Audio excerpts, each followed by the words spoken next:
आपण अत्यंत वेगळ्या विषयावर बोलणार आहोत. महाराष्ट्राचे माजी मुख्यमंत्री पृथ्वीराज चव्हाण यांच्या एका विधानाने एकच खळबळ उडाली आहे. त्यांनी असं म्हटलेलं आहे की कदाचित एका महिनाभरात पंतप्रधान पदावर मराठी माणूस बसू शकतो. आता पृथ्वीराज चव्हाण हे महाराष्ट्राचे मुख्यमंत्री राहिलेले आहेत.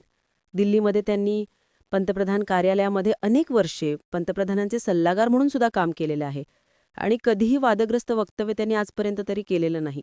त्यामुळे पृथ्वीराज चव्हाणांच्या या वक्तव्यामुळे महाराष्ट्रातील लोकांना तर नक्कीच आनंद वाटायला पाहिजे, कारण देवेंद्र फडणवीस असतील किंवा नितीन गडकरी असतील, महाराष्ट्राचे कोणीही पंतप्रधान झालं मराठी माणूस आजच्या घडीला, तर महाराष्ट्रातील लोकांच्यासाठी ही आनंदाची बातमी आहे.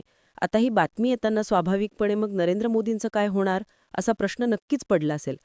परंतु पृथ्वीराज चव्हाण यांच्या म्हणण्याप्रमाणे त्यांनी जी माहिती दिली की यामध्ये आंतरराष्ट्रीय स्तरावर एक घटना घडत आहे आणि त्या घटनेचा भारताचे पंतप्रधान बदलण्यामध्ये मोठा वाटा असणार आहे. आता ती घटना अशी आहे की अमेरिकेमधील एक उद्योजक आहे जेफ्री एमस्टीन असं त्यांचं नाव आहे आणि त्यांनी अमेरिकेमध्ये अनेक लोकांना वेगवेगळ्या पद्धतीचे घोटाळे करायला भाग पाडले. वेगळ्या पद्धतीच्या अनेक वादग्रस्त प्रकरणांमध्ये त्यांनी अमेरिकेतील डोनाल्ड ट्रम्प यांच्या पक्षाशी संबंधित असलेले लोक जे आहे ते अडकवून टाकले आणि साधारणपणे त्या सगळ्या अडकवलेल्या लोकांचा एक रिपोर्ट आता अमेरिकेमध्ये तयार करण्यात आलेला आहे. अमेरिकेमध्ये एक मोठा उद्योगपती, त्याचं नाव आहे जेफ्री एफस्टीन आहे. तुम्ही त्याला ऐकलं नाही, त्या माणसाबद्दलचा विषय आहे.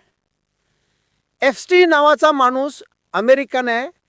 आता त्यानं तिथला कायदा म्हटलं तो दलाल, काय त्याला आणखी काय म्हणतात, पिंप होता काय होतं माहीत नाही. तर त्यानं खूप बेकायदेशीर कारवाई केल्या आणि त्यामध्ये सगळ्या राजकीय पक्षाच्या पुढाऱ्यांना, मोठ्या लोकांना त्यामध्ये गुंतवायचं आणि त्यांच्याकडून चांगल्या वाईट कारवाई करायचा, अशी ती भानगड आहे. आणि तिथे त्या सगळ्या मोठ्या राजकीय नेत्यांची नावं अमेरिकेमध्ये आलेली आहे. स्वतः राष्ट्रपती ट्रम्प यांचं त्यामध्ये नाव आहे. त्यामुळे कदाचित राष्ट्रपती ट्रम्पला राजीनामा द्यावा लागेल. तर फार निकष आहेत निवडणूक आयोगाचे आचार. तर तो राष्ट्रपती ट्रम्प राजीनामा देते त्यांचा विषय आपला नाही, आपण छोटे माणसं आहोत. पण काय झालं की संसद जी आहे, अमेरिकी संसद आहे, ती त्यांच्या मागे लागली. हे सगळे जे कागद आहे ते खुले करा. तर राष्ट्रपती काय खुले करायला तयार नाहीत, कारण त्यात अडचणीची नावं येऊ शकतात. म्हणून हा प्रकार अमेरिकेमध्ये गेल्या 6 महिन्यापासून गाजतो. आपण काय लक्ष दिलं नाही, कारण तो आपल्या डोक्यावरचा विषय आहे. आता काय झालं, त्या लढाईमध्ये त्या एससींची सगळी 10,000 पानाची जी फाईल आहे ती संसदेने ताब्यात घेतली. संसद आपल्या संसदेपेक्षा 100 पट ताकदवर आहे. आपल्या संसदेचा काही अधिकार नाही. आता ती कागद त्यांनी 10,000 कागद त्यांनी घेतलेत. त्यामध्ये आता कागदामध्ये सगळेच असणार आहे. तर ते संसद प्रकाशित करेल कधी, हा विषय आहे. मोठा विषय आंतरराष्ट्रीय पातळीवर. तुम्ही जर आंतरराष्ट्रीय पेपरवरचा आजच्या घडीला तो सर्वात मोठा विषय आहे. आणि सुब्रमण्यम स्वामींनी त्याबद्दल एक व्हिडिओ केला, तो बघा तुम्ही, HW न्यूजवर आहे. ते म्हणतात मला कागद मिळतील. त्यांना आता कुठून मिळणार, तर ते अमेरिकेतनं मिळतील. चांगले संबंध आहे. ते म्हणाले की मी काय ते पुढचं सांगेन, त्यामध्ये आज कदाचित संसदेमध्ये त्याबद्दल गदारोळ होईल. तो झाला की मग आपण पुढे बोलू. आणि आता TV वर मी तिथे दिलेलं आहे किंवा मुंबईला बोलेन जास्त. पण मी काय बोललो, एक वाक्य बोललो, त्याचा तुम्हाला अर्थ काय काढायचा तो काढा.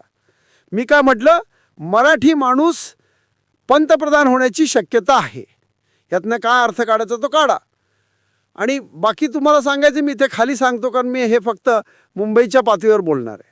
आणि या रिपोर्टमुळे कदाचित डोनाल्ड ट्रम्प यांना सुद्धा राजीनामा दिला जावा लागू शकतो.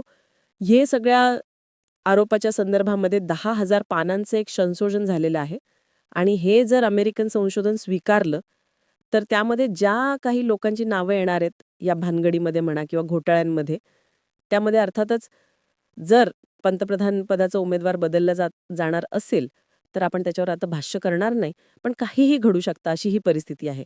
त्याबद्दल मी आत्ता थेट बोलणं मुद्दाम टाळत आहे. त्यामुळे पृथ्वीराज चव्हाणांच्या या विधानाकडे आपल्याला लक्ष ठेवायचं आहे.